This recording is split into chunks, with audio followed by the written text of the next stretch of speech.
Hello student, MS classes में आप सबका स्वागत है। आज हम लोग कक्षा 10 एनसीईआरटी गणित का जो है तीसरे लेसन से जो दो चर वाले रैखिक समीकरण युग्म है, इससे बहुत सारे बहुकल्पीय प्रश्न लेकर के आए हैं। अब तक के हम लोगों ने पिछले लेक्चर तक जो है इसके जो है बहुत सारे बहुकल्पीय प्रश्न कर भी चुके हैं, जिसमें से मुझको लगा हम लोग 22 क्वेश्चन किए हुए हैं। आज हम लोग जो है 23वें प्रश्न से करेंगे।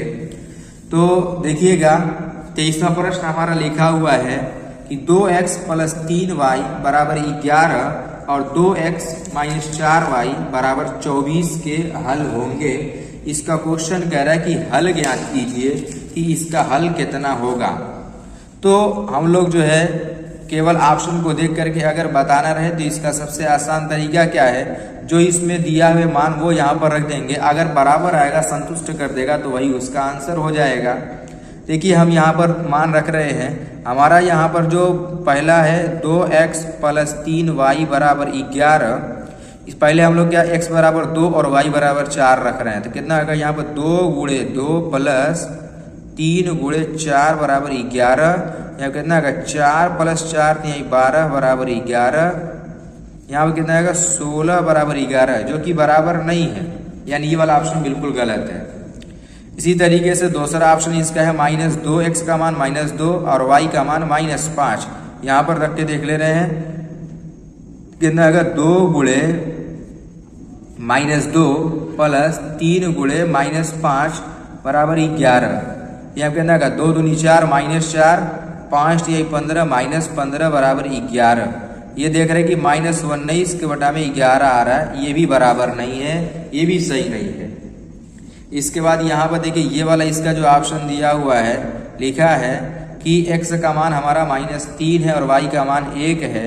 यहाँ पर क्या हो जाएगा हमारा, देखो रख रहे हैं यहाँ पर, क्या हो जाएगा 2 × -3, फिर यहाँ पर आएगा +3 × 1 = 11। यहाँ पर कितना का 2 × 3 = 6 -6 + 3 = 11।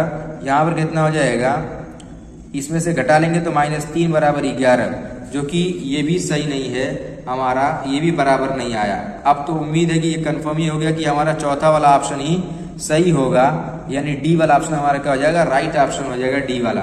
लेकिन हम लोग यहाँ पर देखिए रख करके पुष्टि भी कर ले रहे हैं एक बार। x का मान कितना -2, y का मान 5। यहाँ पे ना 2 × -2 फिर +3 × 5 = 11।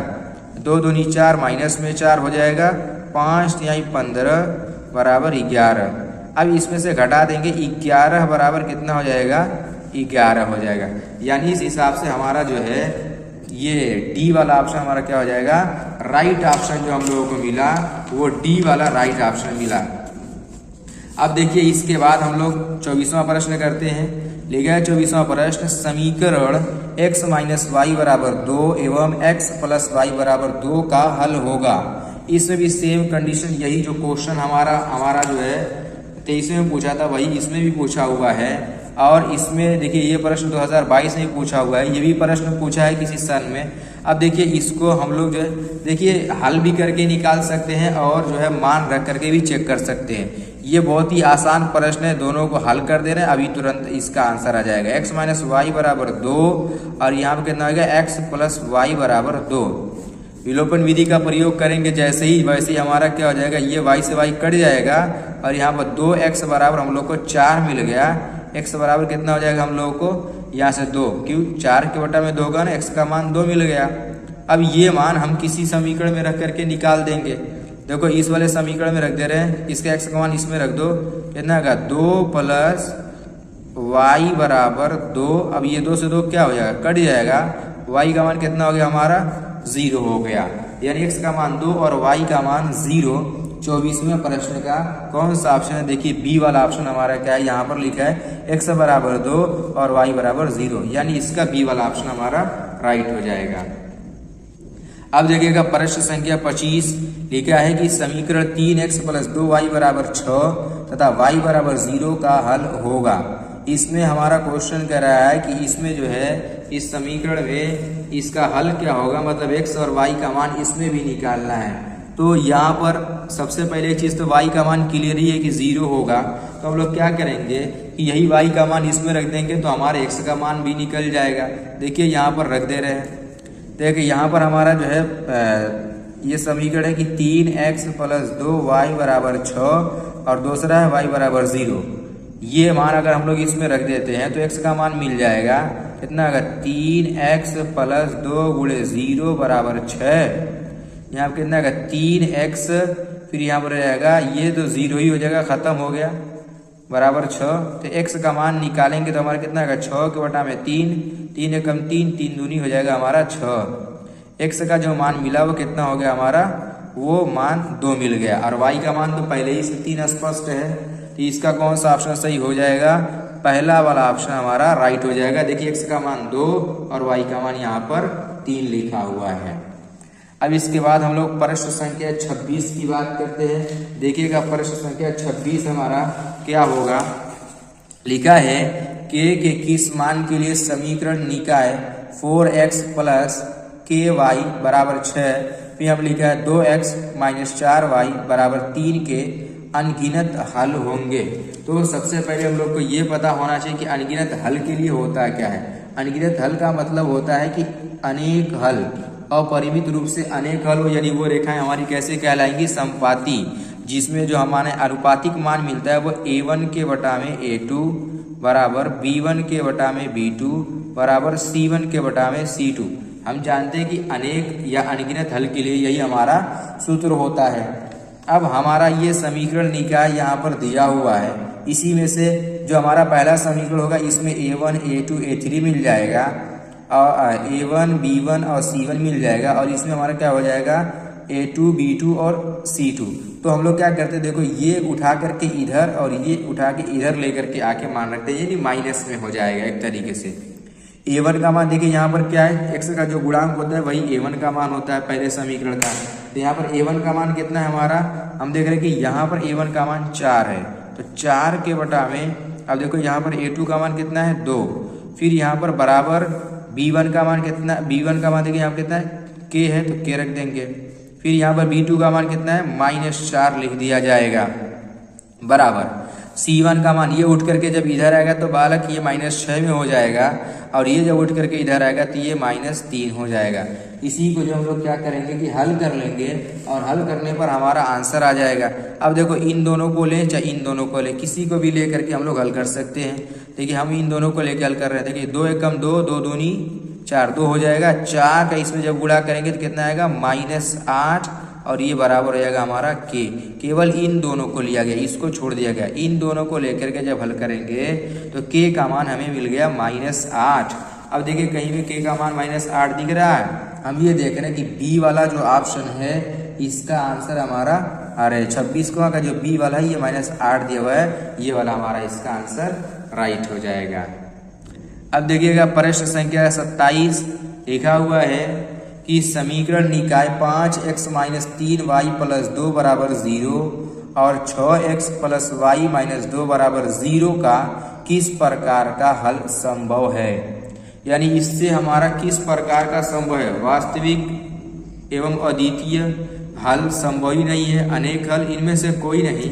तो इसमें भी हम लोग क्या करेंगे कि a1 के बटा में a2, b1 के बटा में b2, c1 के बटा में c2 निकाल लेंगे तो हमें पता चल जाएगा। तो यहाँ से देखिए सबसे पहले हम लोग a1 के बटा में a2 लेते हैं। a1 के बटा में a2 का मान, a1 का मान कितना है 5, और यहाँ पर देखो a2 का मान कितना है 6, ये आ गया। फिर इसके बाद b1 के बटा में b2 जब निकालेंगे तो b1 का मान देखिए यहाँ पर कितना है -3, और इसमें b2 का मान कितना है 1 है, जो y का गुणांक है वही b2 हो जाएगा। अब यही दोनों बराबर नहीं है, यानी ये हम लोग को मिल रहा है कि a1 के बटा में a2 ये नॉट इक्वल टू हो गया हमारा b1 के बटा में b2। जब यही नॉट इक्वल टू हो जाता है तो हम लोग आगे का मान नहीं निकालते हैं। हम ये जानते हैं कि ये किसको बताता है, ये हम लोग को बताता है कि अद्वितीय हल, ये किसको बताता है, वास्तविक एवं अद्वितीय हल को बताता है। यानी ये हमारा जो है हल है, वास्तविक है और अद्वितीय हल को बताता है। यानी इसका कौन सा ऑप्शन सही होगा? पहला वाला ऑप्शन देखिएगा, वास्तविक एवं अद्वितीय हल, क्योंकि अद्वितीय हल की कंडीशन में हमारा a1/a2 और नॉट इक्वल टू b1/b2 होता है। तो 27वें का जो ऑप्शन होगा वो ए वाला ऑप्शन राइट हो जाएगा। अब देखिएगा प्रश्न संख्या 28, बहुत ही अच्छा प्रश्न है। लिखा हुआ है यहाँ पर कि समीकरण निकाय x के बटा में a प्लस y के बटा में b, और यहाँ पर लिखा है ax प्लस by बराबर a² प्लस b² में y का मान होगा। इसमें हम लोग को क्वेश्चन कर रहा है कि y का मान निकाल के बताए कि इसमें y का मान क्या होगा। अब देखिए हम लोग क्या करें, समीकरण निकाय को पहले मैं यहाँ पर लिख दे रहा हूँ, उसके बाद हम लोग हल करेंगे। देखिए समीकरण दिया हमारा x के बटा में a प्लस y के बटा में b। पहला समीकरण है कि x के बटा में a प्लस y के बटा में b, इसको थोड़ा बराबर है, यहाँ पर बराबर है। अब देखो तिर्यक गुणा करके इसको अगर हम लोग सही करें तो क्या हो जाएगा, bx बराबर ay, और यहाँ पर अगर इसको पक्षांतर कर लें तो हो जाएगा कि bx माइनस ay बराबर 0। ये हो गया पहला समीकरण। दूसरा समीकरण यहाँ पर लिखा है ax प्लस by बराबर a² प्लस b²। क्या है हमारा कि ax प्लस by बराबर a² प्लस b², ये हमारा दिया हुआ है। इसको बना लेंगे समीकरण नंबर 1 और इसको समीकरण नंबर 2 बना लिया जाए अगर, तो अब हम लोग इसको क्या करेंगे, हल करेंगे। अब देखिएगा यहाँ पर लिखा है समीकरण 1 और समीकरण 2 को किसी को घटाने से कोई घट नहीं रहा है। अगर हम लोग समीकरण नंबर 1 में जो है कहते से गुणा कर दें, a से गुणा कर दें, अरे समीकरण नंबर 1 में b से गुणा कर दें, और समीकरण नंबर जो है 2 में a से गुणा कर दें, तो ये ab और ये ab हो जाएगा हमारा, और ये वाला स्टेप दोनों क्या हो जाएगा हमारा, कट जाएगा। तो वही काम कर रहे हैं हम लोग। देखिए तो मैं यहाँ पर a से जब b से जब गुणा करेंगे तो यहाँ पर क्या होगा b²x, फिर यहाँ पर हो जाएगा हमारा माइनस ab बराबर 0, और इसमें जब a से गुणा करेंगे तो हमारा हो जाएगा a² प्लस ab, यहाँ पर y है aby, और यहाँ पर इसमें भी गुणा होगा तो a को बाहर ही रहने दे रहा हूँ और इसको ब्रैकेट में लिख दे रहा हूँ a² प्लस b²। अब देखो यहाँ पर ये हमारा क्या होगा, कट गया, प्लस माइनस की वजह से खत्म हो जाएगा, कट जाएगा, और यहाँ पर क्या हो जाएगा, देखो हमारा x कॉमन हो रहा है और यहाँ बच जा रहा है a² प्लस b² होगा कि नहीं होगा। यहाँ पर दोनों को जोड़ना ही, ये दोनों प्लस में है, जोड़ रहे हैं हम लोग, तो यहाँ पर a² प्लस b² हो जाएगा। यहाँ पर b² प्लस a² बात एक ही, किसी को भी पहले लिख सकते हैं, बराबर यहाँ पर क्या है a, और यहाँ पर रहेगा a² प्लस b²। अब इसमें से हमारा देखिए x का मान मिल रहा है क्या, ये a² प्लस b² जो है, इस वाले a² प्लस b² से क्या हो जाएगा, ये इससे क्या होगा, कट गया, क्योंकि इधर गुणे में था, इधर आएगा तो बटे में। x का जो मान मिल गया वो a मिल गया, हमको x का मान मिल गया। अब हम लोग क्या करेंगे, x का मान समीकरण नंबर 1 में या समीकरण नंबर 2 में कहीं पर रख लेंगे तो y का मान मिल जाएगा। अब देखो मैं यहाँ पर x का मान रख दे रहा हूँ, x का मान कितना है, a है, तो यहाँ पर जब a रखेंगे तो कितना आएगा, ba बराबर हमको क्या हो जाएगा ay, ये a से a क्या हो गया, कट गया, तो y का मान कितना हो गया हमारा, b मिल गया। देखिए यहाँ पर हमने शॉर्टकट में हल किया, बहुविकल्पीय प्रश्न है, लॉन्ग में अगर हल करना होता तो पूरा लिख के हर जगह हल करते। तो यहाँ से y का मान कितना मिल गया, b मिल गया। अब देखिए ऑप्शन में कहीं दिख रहा है b, तो हम ये देख रहे हैं सी वाला जो ऑप्शन हमारा है वो राइट ऑप्शन है। y का मान हम लोग को कितना हो जाएगा, y का मान हमारा आएगा वो c हो जाएगा। अब देखिए इसके बाद हम लोग प्रश्न संख्या 29 देखेंगे।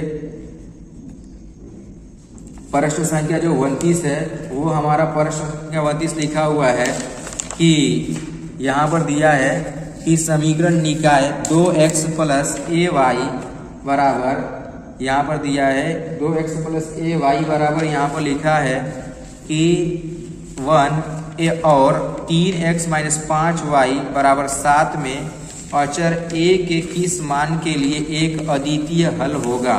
यहाँ पर क्वेश्चन कह रहा है कि a के कौन से मान के लिए यह अद्वितीय हल है, ऐसा हम लोग को बताना है क्वेश्चन में। तो हम ये जानते हैं कि अद्वितीय हल के लिए सबसे पहले हम लोग को फॉर्मूला मालूम होना चाहिए कि अद्वितीय हल के लिए क्या होता है, a1/a2 not equal to b1 के बटा में b2, ये हमारा अद्वितीय हल के लिए होता है। अब देखिए a1 का मान यहाँ से कितना है, 2 है, तो यहाँ पर 2 लिख देंगे, फिर बटे में a2 का मान कितना है 3 है, यहाँ पर 3 लिख देंगे। ये नॉट इक्वल टू तो नॉट इक्वल टू लगा देंगे। फिर यहाँ पर b1 का मान इसमें देखिए कितना है a है तो a लिख देंगे। फिर यहाँ पर b2 का मान कितना है, यहाँ पर -5 है तो -5 लिख देंगे। अब इसको क्या करेंगे हम लोग क्रॉस मल्टीप्लाई कर लेंगे। जब हम लोग क्रॉस मल्टीप्लाई करेंगे तो यहाँ पर कितना आएगा -10 हो जाएगा। यहाँ पर ये होगा -10 के बटा में 3 और ये नॉट इक्वल टू है किसके a के है। यानी जो a का मान मिल रहा है वो -10 के बटा में 3 मिल रहा है, वो भी किसमें नॉट इज इक्वल टू में मिल रहा है।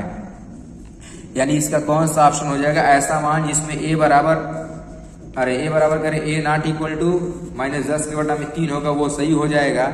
इस हिसाब से देखिए यहाँ पर इसका दूसरा वाला जो ऑप्शन है ये लिखा है a बराबर a नॉट इक्वल टू -10 के बटा में 3। देखिए ये बराबर ये हो नहीं सकता, ये केवल 10 है, ये भी नहीं होगा, ये 0 ये वाला भी नहीं होगा। बी वाला ऑप्शन हमारा क्या हो जाएगा, सही ऑप्शन हो जाएगा। इस तरीके से हमारा अब देखिए ये वाला प्रश्न 2024 में पूछा हुआ था जो अभी हम लोगों ने हल किया हुआ है लॉन्ग तरीके से। इसी तरीके से ये वाला ही प्रश्न जो है किसी साल में पूछा है और ये जो है 2023 में ही पूछा गया प्रश्न है, बस क्लियर नहीं हुआ है किस बोर्ड का है। तो इस तरीके से जो है हम लोग ऐसे प्रश्नों को जो है हम लोग इसी प्रकार से हल करेंगे। और जितने भी हम लोगों ने ये सब प्रश्न पढ़ रहे हैं बहुविकल्पीय, ये सारे के सारे प्रश्न बहुत ही महत्वपूर्ण प्रश्न हैं। उम्मीद है कि इसमें से बहुत सारे प्रश्न आने की संभावना है। तो अगर आप लोग इसको बेहतर तरीके से पढ़े रहेंगे तो ज़रूर परीक्षा में काम आएगा और अगर लगाने का प्रयास करेंगे और अगर अच्छी तरीके से प्रैक्टिस रहेगी तो ये प्रश्न ही अगर इस प्रकार का कोई भी प्रश्न आएगा तो आप लोग जो है उसको बेहतर तरीके से लगा पाएंगे। बस ये है कि इसकी प्रैक्टिस बनी रहनी चाहिए। तो उम्मीद है कि सारे प्रश्न आप लोग को समझ में आए होंगे तो आप लोग जो है वीडियो को लाइक कर दें, हो सके तो चैनल को सब्सक्राइब कर दें ताकि आप लोग को जो है समय समय पर सारे क्वेश्चन की वीडियो मिलती रहे।